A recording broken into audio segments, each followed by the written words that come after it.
Now we seeing more detail the article number 10.13 on page number 243. Axial magnetic field produced by current in a circular loop. We know about in previous lecture the magnetic field are produces when current pass through in the circular loop. The magnetic field produces at center of the circle. Here we discussed in previously at center magnetic field is given B equal to mu naught I upon 2R. Then today we discussing when current carrying circular loop, the magnetic field produces on the axial which passing through the center of the circle. Here shows the z axis is the perpendicular to the circular loop and passing through origin. Now take the point P on the axis at distance z from the origin. Then the circle is consist of the circular loop are consist of small element of dl. Now take geometrically opposite 2 point A and B on the y-axis of a small element dl and join the P dl at A, which is say vector r. Also join P dl at B on the circumference of the circle of dl. This is also similar the distance vector r. We get angle alpha in between vector r and z axis. Next thing, here know that the small element dl is perpendicular to the joining distance r. So here made the angle theta equal to 90 degree at A and at B. Same. Then now we determining the magnetic field of induction at point P on the axis which perpendicular to the circle. हे आपण पाहणार आहोत. Then here given that consider 1 minute.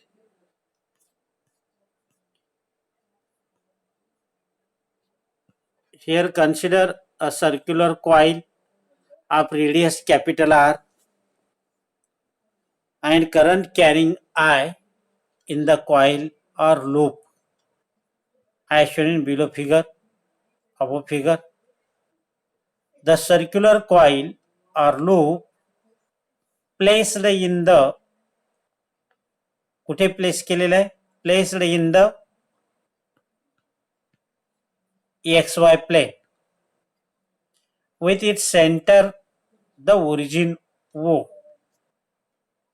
या ठिकाणी origin ओ मधून पास झाले X and Y आणि झेड ऍक्सिस त्याला परपेंडिक्युलर आहे, हे लक्षात ठेवा.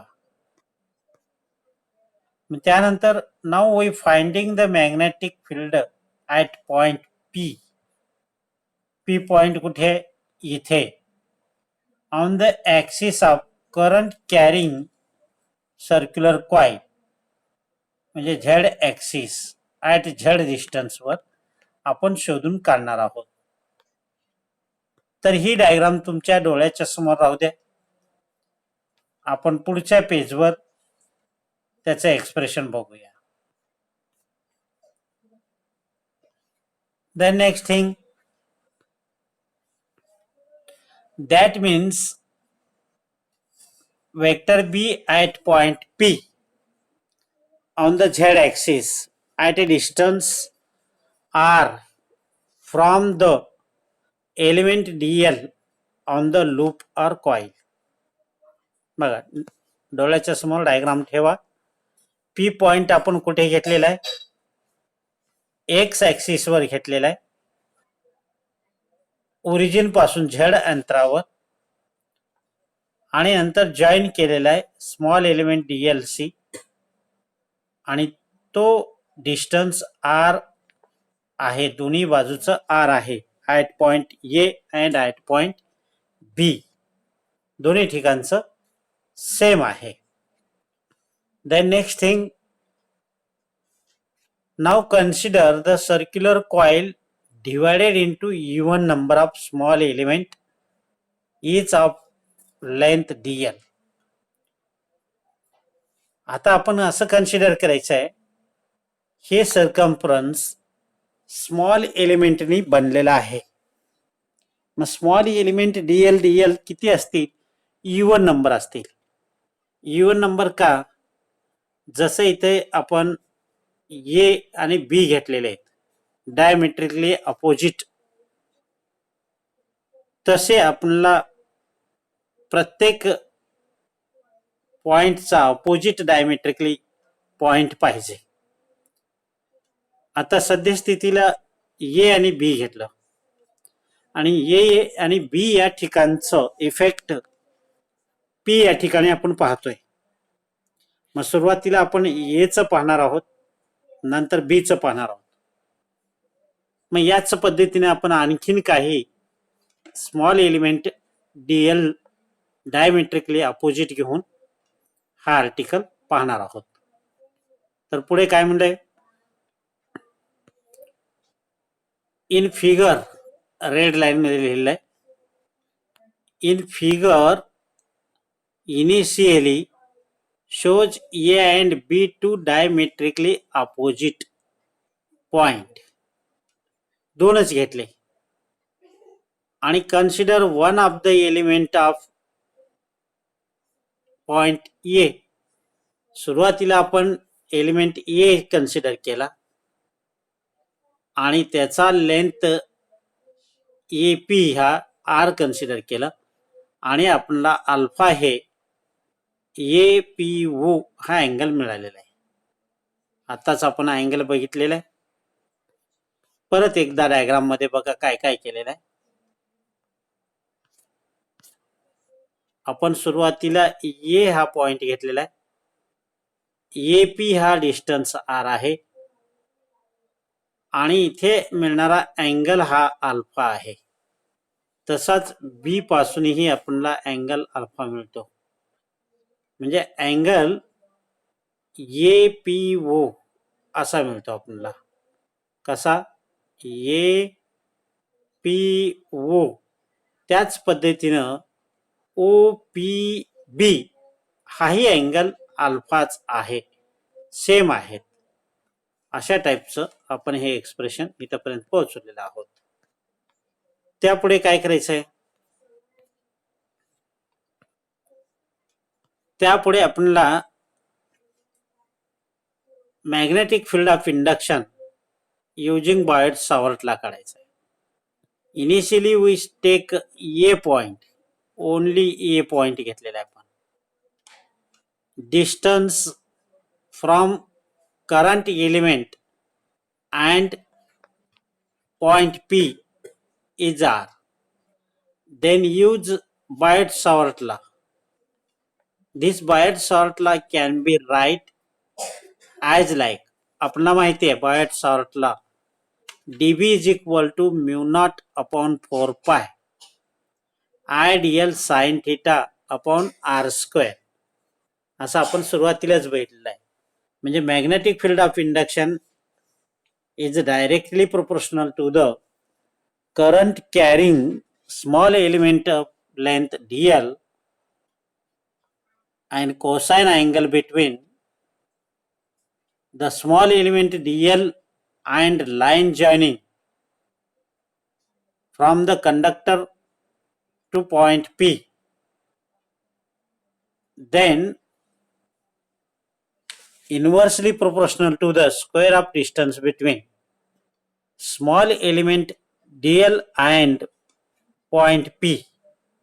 अशा टाईपचा आपण बायट सॉर्टला आपण डिस्कशन केलेलं होतं, तोच इथे घेतलेला आहे.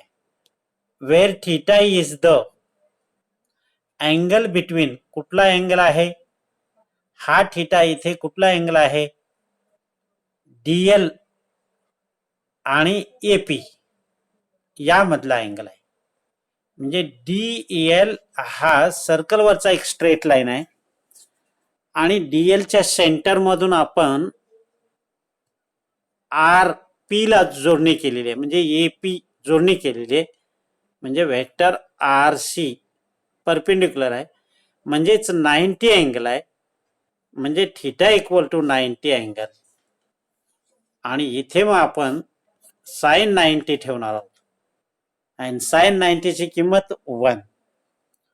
So this above given equation can be write here. The dB is equal to, आपण हा dB is equal to कसा लिहू शकू, याची किंमत तर साइन 90 इक्वल टू 1 झालेला आहे.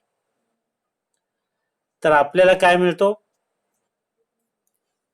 Mu naught upon 4 pi into I DL upon R square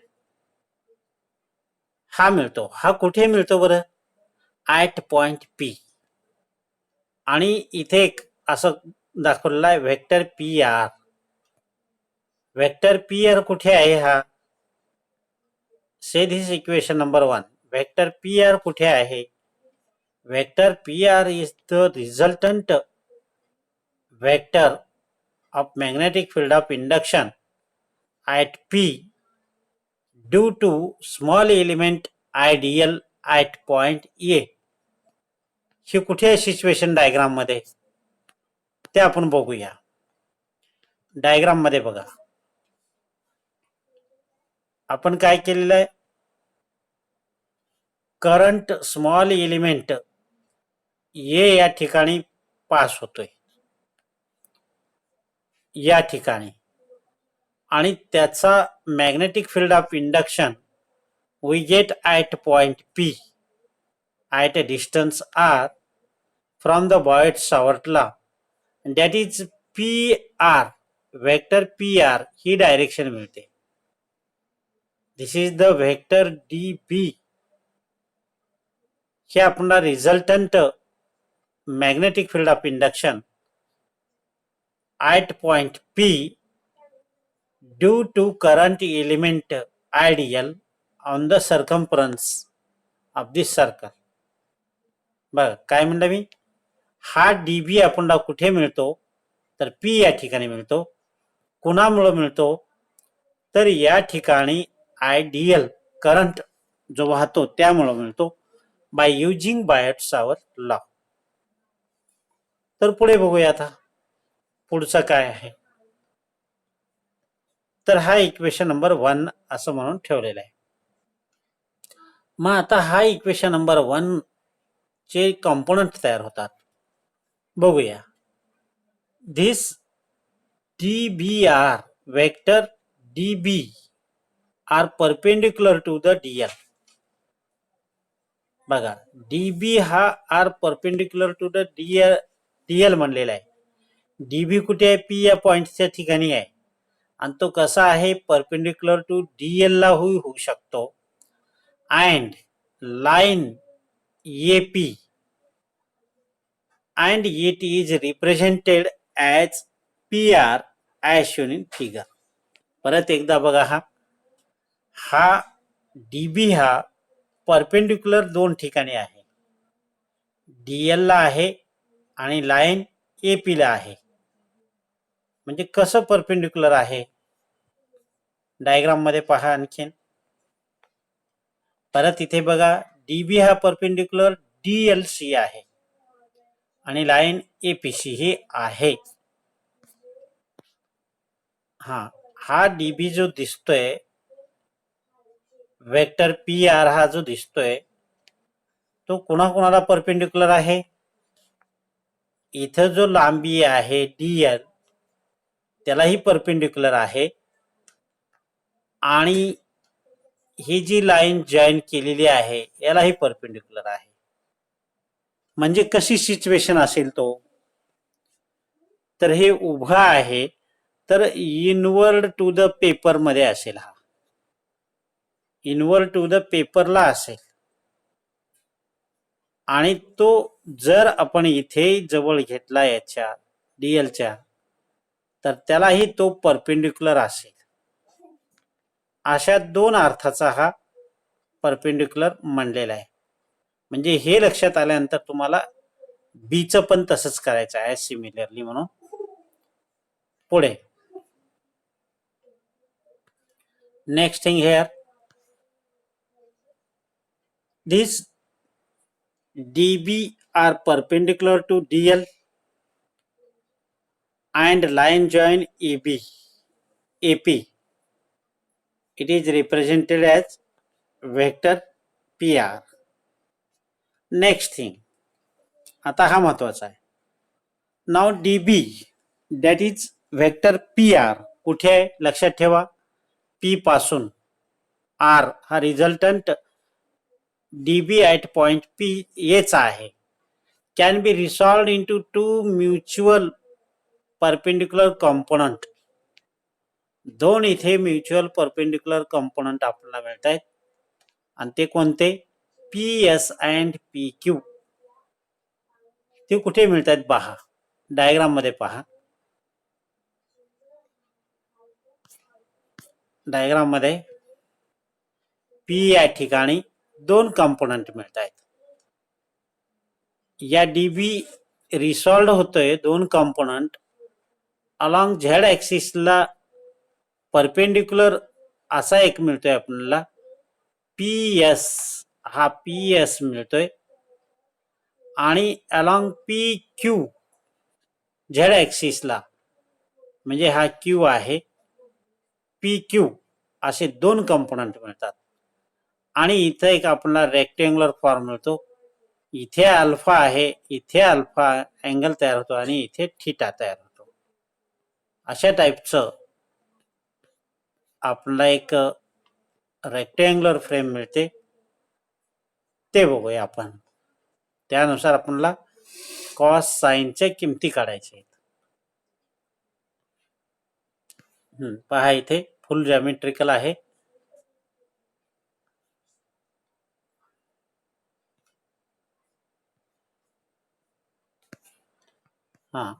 आता इथे दोन ट्रायंगल मिळाले वरती, आणि त्या दोन ट्रायंगल वरून आपल्याला कॉस आणि साइन अल्फाच्या किमती काढायच्या आहेत.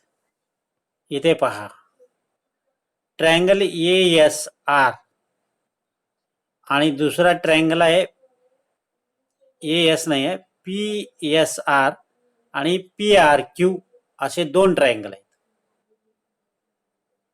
पी एस आर या ट्रायंगल मध्ये कॉस अल्फाची किंमत काढा आणि ती कॉस अल्फाची किंमत आपल्याला अशी मिळेल P S upon P R, म्हणजे P S equal to P R cos alpha असं मिळेल. आणि यालाच पी एस, आता हे पी आर ची किंमत आपल्याला माहिती आहे, पी आर हा डीबी आहे, ते डीबी कॉस अल्फा हे लिहिलं. ॲज सिमिलर दुसऱ्या ट्रायंगल मध्ये हे आपण कॉस अल्फाची किंमत काढली आहे, म्हणजे ती ही P Q divide by P R. इथे थोडीशी तुम्हाला करेक्शन करायचं आहे. असो कॉसच असेल. म्हणजे P Q is equal to P R cos alpha, म्हणजे पी आरची किंमत डी बी, म्हणजे पी क्यू कॉस अल्फा असेल पी एस साइन म्हणजे डी बी कॉस अल्फाच असेल. अशा दोन किमती आपल्याला इथे मिळालेल्या आहेत. त्या दोन किमती कशा काढल्या हे तुम्ही ते एकदा ट्रायंगल मध्ये ते पहा आणि बघा. आपल्याला डायरेक्ट इथे P S is equal to D B cos alpha आणि P Q is equal to D B sine alpha. हा, मला तेच म्हणायचं होतं. थोडस या ट्रायंगल मधला थोडासा बदल करायचा आहे आपल्याला. हा P Q in case sine मध्ये काढायचा आहे. हे थोडस साइन मध्ये रूपांतरित करा. अशा टाईपचे दोन कंपोनंट आपल्याला मिळालेले आहेत. आता हे दोन कंपोनंट कोणाचे आहेत, तर हे दोन्ही कंपोनंट ऍट पॉइंट ए चे आहेत. ए पॉइंट कुठे आहे, ए पॉइंट परत बघा इथे या ठिकाणी आपण आज ए पॉइंटचे दोन कंपोनंट तयार केलेले आहेत. हा main resultant magnetic field of induction at point P due to small element I D L at point A on the circumference of the circle. त्याचे दोन कंपोनंट आपल्याला डी बी हा पी एस या लाईनचा मिळाला, म्हणजे डी बी इथे कॉस थिटा असं मिळालेलं आहे, कॉस अल्फा मिळालेला आहे. आणि अलॉंग द पी क्यू या साईडला हा डी बी साइन अल्फा असं मिळालेलं आहे. एवढंच आज लक्षात ठेवा. उद्याच्या पिरियड मधले आपल्याला सेम मॅनरली बी पॉइंटचे काढायचे. असेच कंपोनंट निघतील, या साईडला निघतील, डाव्या बाजूला निघतील. तर हे परत एकदा तुम्ही वाचन करा आणि हे व्हिडिओ परत एकदा पहा. उद्याच्या पिरियड मध्ये आपण बी च काढूया. तर इथे आज थांबूया.